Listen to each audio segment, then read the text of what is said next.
आज मैं लेकर आई हूँ शादियों में बनाए जाने वाले बहुत ही स्पेशल और बहुत ही लाजवाब पालक गोश्त की रेसिपी। यहाँ पर डालेंगे कुछ ख़ास इंग्रेडिएंट्स जिसकी वजह से इसका जायका बिल्कुल ऐसा हो जाएगा जैसा कि आप रेस्टोरेंट में खा रहे हैं। तो शुरू करते हैं आज की रेसिपी। अस्सलाम वालेकुम, वेलकम टू मुस्लिम्स किचन। सबसे पहले यहाँ पर हमने पालक को बॉईल करना है। इसके लिए 1.25 किलो मैंने पालक लिया है जिसको अच्छी तरीके से धो लिया था। इसके पत्तों को तोड़ लेंगे। इस रेसिपी में आपको पालक को काटने की ज़रूरत नहीं पड़ती। अब पालक में 1.5 गिलास पानी डाल देंगे और 1.5 कप दूध ऐड कर देंगे। तो दूध डालने के यहाँ पर हमें 2 फ़ायदे होंगे। एक तो ये होगा कि पालक बहुत ज़्यादा क्रीमी बनेगा, बहुत टेस्टी बनेगा, और दूसरा ये कि इसका कलर बहुत अच्छा आएगा। बस अब इसको कवर कर देंगे और इसको बॉईल होने देंगे।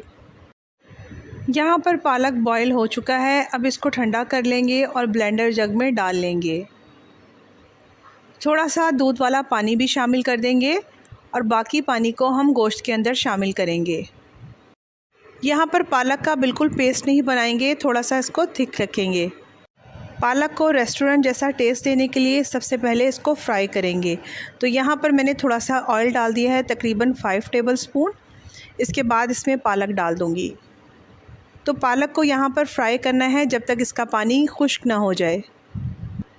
ये वो ज़रूरी टिप्स हैं जिसकी वजह से पालक का जायका आप यकीन करें बिल्कुल रेस्टोरेंट जैसा हो जाता है और इतना टेस्टी बनता है कि यकीन ही नहीं आता कि हमने इसको घर में बनाया है। तो इसको मैं अच्छी तरीके से फ्राई कर लूँगी जब तक इसका पानी खुश्क ना हो जाए। जैसे जैसे ये दूध के पानी में पकता जाएगा इसका कलर और ज़्यादा निखरता जाएगा, इसलिए यहाँ पर दूध शामिल किया जाता है। तो पानी इसका बिल्कुल ड्राई हो चुका है। अब मैं इसको फ्लेम से उतार लूँगी। अब बारी आती है गोश्त को पकाने की। तो यहाँ पर मैंने 1 बड़ा चम्मच ऑयल डाल दिया है पैन के अंदर और साथ ही कुछ खड़ा गरम मसाला डाल दिया है जिसमें 3 सूखी लाल मिर्च हैं, 1 तेज़पत्ता है, बड़ी इलायची है, छोटी इलायची है और दालचीनी है। इनको थोड़ा सा हम भून लेंगे। इसके बाद इसमें 2 मीडियम साइज़ की प्याज़ें ऐड कर देंगे, स्लाइस में कटी हुई। तो प्याज को हमने यहाँ पर फ्राई करना है जब तक कि इसका कलर गोल्डन ब्राउन ना हो जाए। अब इसमें 1.5 चम्मच पिसा हुआ लहसुन और अदरक डाल देंगे और इसको फ्राई कर लेंगे। जब ये थोड़ा सा फ्राई हो जाएगा तो इसमें गोश्त शामिल कर देंगे। यहाँ पर मैं चिकन इस्तेमाल कर रही हूँ, आप इसकी जगह बीफ भी इस्तेमाल कर सकते हैं, मटन भी इस्तेमाल कर सकते हैं। सबका प्रोसेस सेम रहेगा, बस पकने का टाइम जो है वो डिफरेंट होगा। बस यहाँ पर हमने अच्छी तरीके से चिकन को फ्राई करना है और जब इसका कलर चेंज हो जाएगा तो इसमें 1 टेबलस्पून लाल मिर्च का पाउडर डाल देंगे और 1 टीस्पून हल्दी डाल देंगे। नमक अपने टेस्ट के अकॉर्डिंग डालेंगे। अभी सिर्फ ये मसाले शामिल करेंगे, इसके बाद मसाले और शामिल करेंगे। जब चिकन अच्छी तरीके से फ्राई हो जाएगा तो इसमें दूध वाला पानी शामिल कर देंगे जो कि 1.25 गिलास बनता है। यहाँ पर चिकन के पीसेस कुछ बड़े साइज़ के थे तो इसलिए मैंने थोड़ा सा और पानी शामिल कर दिया और इसको कवर कर देंगे, पकने के लिए रख देंगे। यहाँ पर चिकन को पकते हुए 10 से 12 मिनट हो चुके थे। तो अब मैं इसमें कुटा हुआ धनिया और ज़ीरा शामिल कर लूँगी जिससे इसके अंदर बहुत अच्छी खुशबू आएगी। और जैसे ही ऑयल ऊपर आएगा तो इसके अंदर पालक शामिल कर देंगे।